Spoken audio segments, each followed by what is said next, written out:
wanted the exaltation over the party. In other words, winning over death. They were dead and I was alive. That was the pleasure. I was the hunter, they were my victims. So how did you feel after your first kills?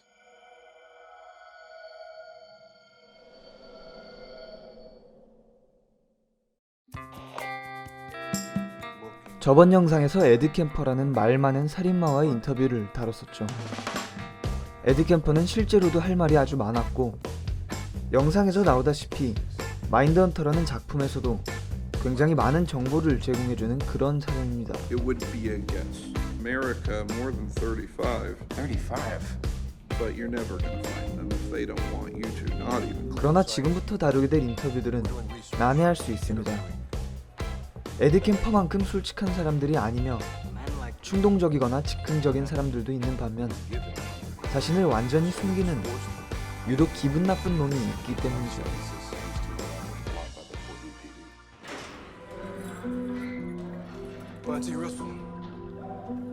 몬티 리셀은 버지니아주에서 활동했던 연쇄살인마입니다.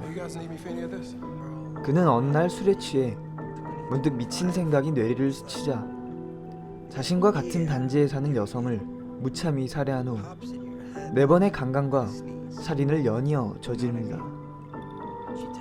다행히 그가 더 이상의 살인을 저지르기 전 경찰에게 체포돼 1977년 고작 18살의 나이로 수감되게 됩니다.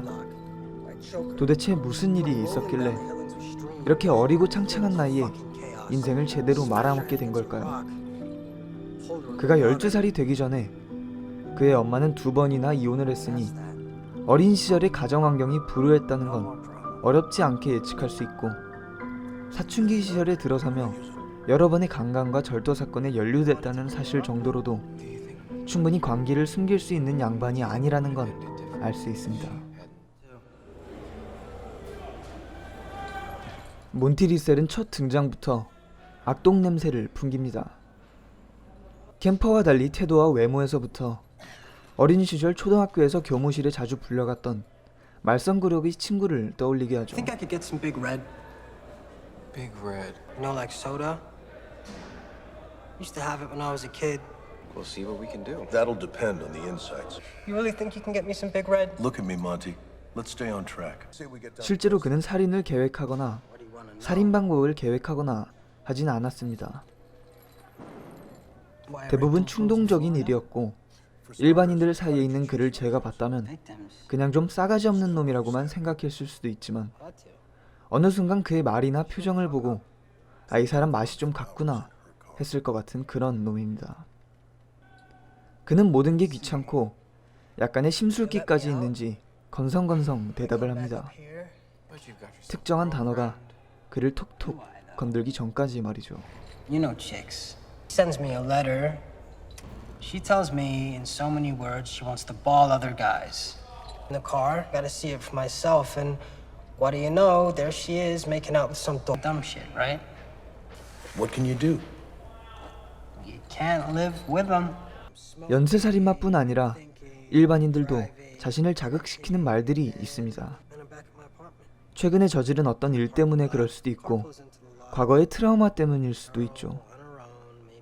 하지만 우리는 우리를 자극시키는 요인에 의해 스트레스를 받아도 살인은 저지르지 않습니다. 그러나 이들은 다르죠. 만약 저희가 몬티와 같은 상황에 처하면 어떨지 생각해 봅시다.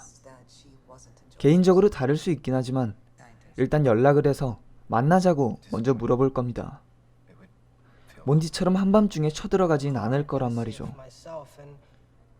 뭐 사실 집착을 하게 되면 비슷한 상황에 처할 수 있으니 그건 그렇다 쳐도, 여자친구가 바람피는 현장을 목격했다 해도 주차장에서 여자를 납치해 강간하고 죽이진 않을 겁니다. 그건 아주 분명하죠. 그러나 몬티는 다릅니다. 죽이고 나서도 후회는 없고 당시에 흥분했던 기억만이 남아있습니다.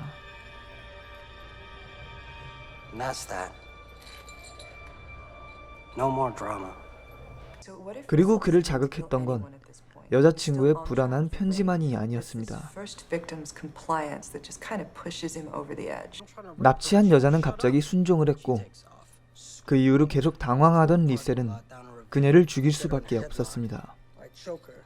처음부터 살인을 계획했던 건 아니었기 때문에 분명히 주도권을 쥐고 싶었던 리셀은 그녀를 죽이게 됐던 것이죠.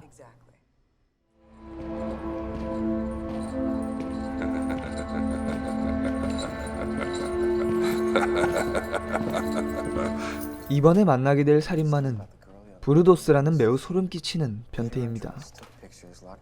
도저히 취향을 존중해줄 수 없을 만큼 갈 때까지 간 놈이죠. 그는 최소 4명의 여성을 살해한 혐의로 1969년에 체포돼 2006년까지 썩다가 간암으로 죽었습니다.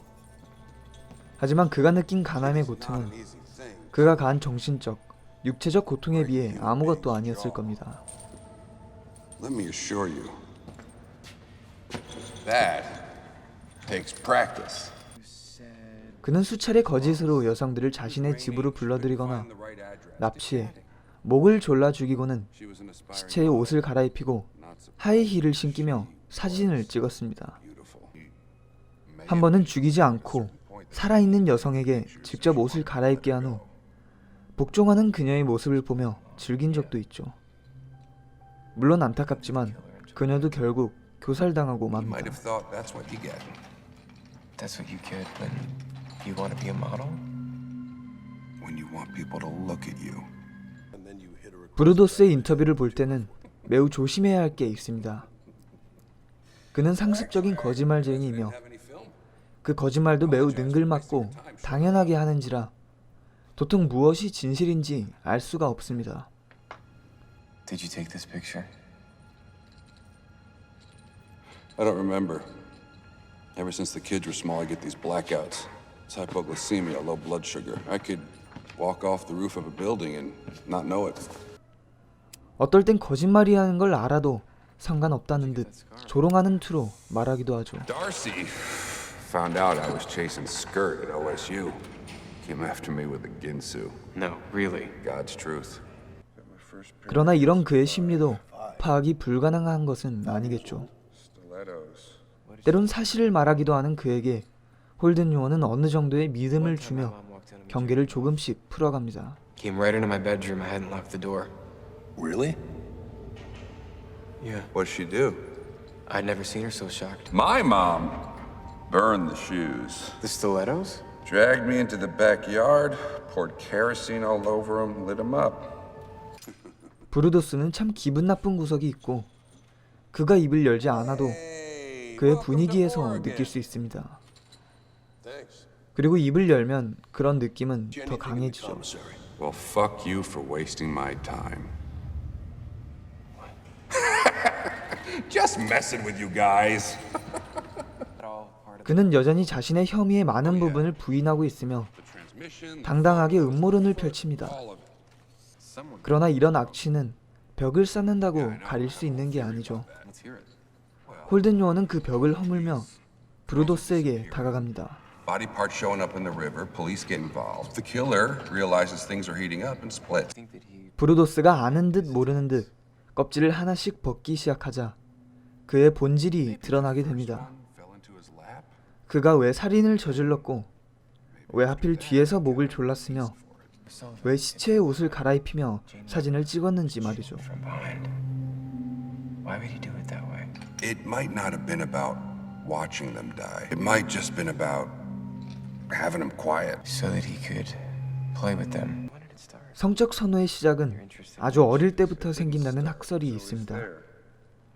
브루도스는 어릴 적 구두에 대한 애착이 생겼습니다. Sexual. 버려진 구두를 처음 집으로 가지고 와서 신고 다녔을 때부터 말이죠. Why? 그러나 엄마가 그걸 발견하자 구두를 뺏고선 My mom 그가 보는 앞에서 그걸 태워버립니다. Stilettos? dragged me into 여성의 구두가 그의 머릿속에 금기로 각인되며 그는 분명 충격을 먹었을 겁니다. she was so angry. 그러나 더 중요한 건 그가 8살쯤 학교에서 똑같이 선생님의 구두를 훔쳤을 때 First grade. 선생님은 그를 혼내지 않았다는 것입니다. Checked our book bags when she found them. 그는 같은 행동에 대해 다른 반응을 얻게 됩니다. She was just curious. 그가 환상을 채우기 위해선 그를 강제하거나 막지 못하는 You'd have to be. 온전히 자신의 의지대로 할 수 있는 통제하에 있어야 한다고 생각하게 된 거죠. His real life was out of control. But 정말로 끔찍하지만 life was 그는 인형이 필요했던 겁니다. Place where he could feel powerful. What can you do? 지금까지 모든 게 끔찍한 이야기였지만 이 대화에서 살인마의 심리라는 것을 꿰뚫어 볼 수 있게 됩니다. 마인드헌터에서 이 살인마들과의 인터뷰가 흥미로운 이유인 거죠. 불쾌한 말들이 많이 오가긴 하지만 결국 이런 대화가 어떻게 이용되는지 보게 되면 끄덕이면서 점점 빠져들게 되실 겁니다. This guy right here, he's the modern day Sherlock Holmes.